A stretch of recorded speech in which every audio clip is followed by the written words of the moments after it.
James was enjoying his life on the island of Sodor, but he still had a lot to learn. "You're a special mixed traffic engine," said the Fat Controller. "You can pull coaches or trucks quite easily, but you must learn by your mistakes." James knew what the Fat Controller meant. He could well remember that dreadful accident on his first day. "Be careful with the coaches, James," said Edward. "They don't like being bumped." Everyone came to admire James. "I'm a really splendid engine," he thought, and suddenly let off steam. A shower of water fell on the Fat Controller's nice new top hat.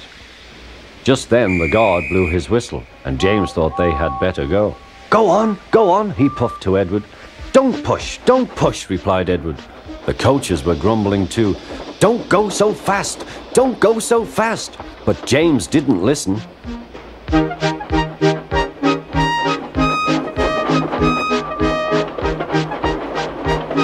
When at last they stopped at the next station, 2 coaches were beyond the platform.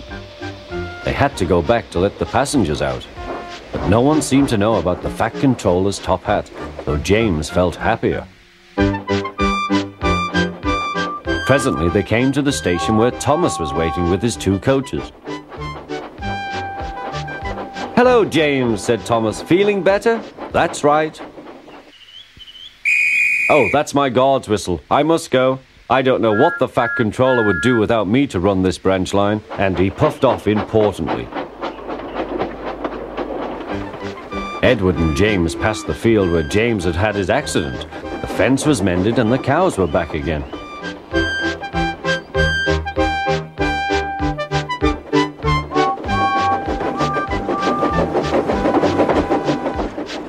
They ended their journey and rested before setting off for home. James was still wondering what the Fat Controller would have to say about his top hat.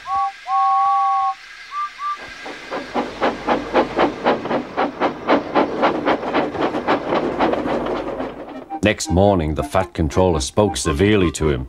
"If you can't behave, I shall take away your red coat and have you painted blue." James didn't like that at all. He was very rough with the grumbling coaches as he brought them to the platform. "Don't talk, come on," he called to them. "Gordon never has to fetch his own coaches," he thought to himself, "and he's only painted blue." To make James even more cross, this time no one came near him. "I'll show them," he thought. "They think Gordon is the only engine who can pull coaches."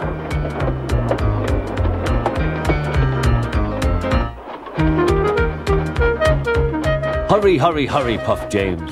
"You're going too fast, you're going too fast," replied the coaches. James laughed and tried to go faster, but the coaches wouldn't let him. "We're going to stop," they said. "We're going to stop."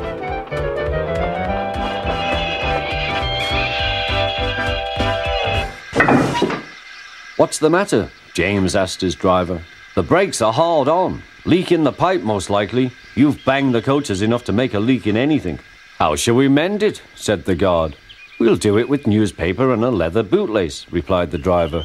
"Well, where is the bootlace coming from?" asked the guard. "Ask the passengers," said the driver.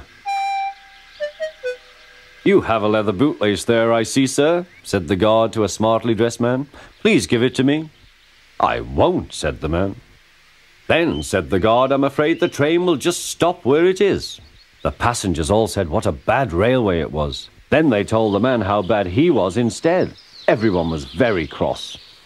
At last he handed his laces over. The driver tied a pad of newspaper tightly round the hole in the brake pipe, and James was able to pull the train.